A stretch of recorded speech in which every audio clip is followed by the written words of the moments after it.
ஐரோப்பிய கால்பந்து சாம்பியன்ஷிப் தொடரில் நெதர்லாந்தை வீழ்த்தி இங்கிலாந்து அணி இறுதிப் போட்டிக்கு முன்னேறியது. 17வது ஐரோப்பிய கால்பந்து சாம்பியன்ஷிப் தொடர் ஜெர்மனியில் நடந்து வருகிறது.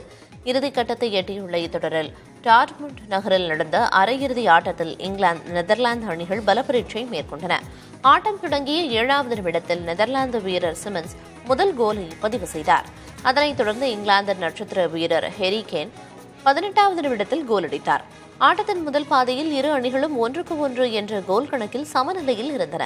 இரண்டாம் பாதையில் இரு அணிகள் கோல் அடிக்க பல முறை முயற்சித்தன.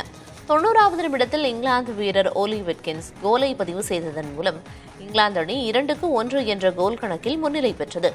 நெதர்லாந்து வீரர்கள் கடுமையாக முயற்சித்தும் இறுதி வரை கோல் அடிக்க முடியாததால் இங்கிலாந்து அணி 2-1 என்ற கோல் கணக்கில் நெதர்லாந்தை வீழ்த்தி இறுதிப் போட்டிக்கு முன்னேறியது. இதனால் இங்கிலாந்து அணி ரசிகர்கள் உற்சாக கொண்டாட்டத்தில் ஈடுபட்டுள்ளனர். 15ஆம் தேதி பெர்லின் நகரில் நடைபெறும் இறுதிப் போட்டியில் இங்கிலாந்து அணி ஸ்பெயினை எதிர்கொள்கிறது.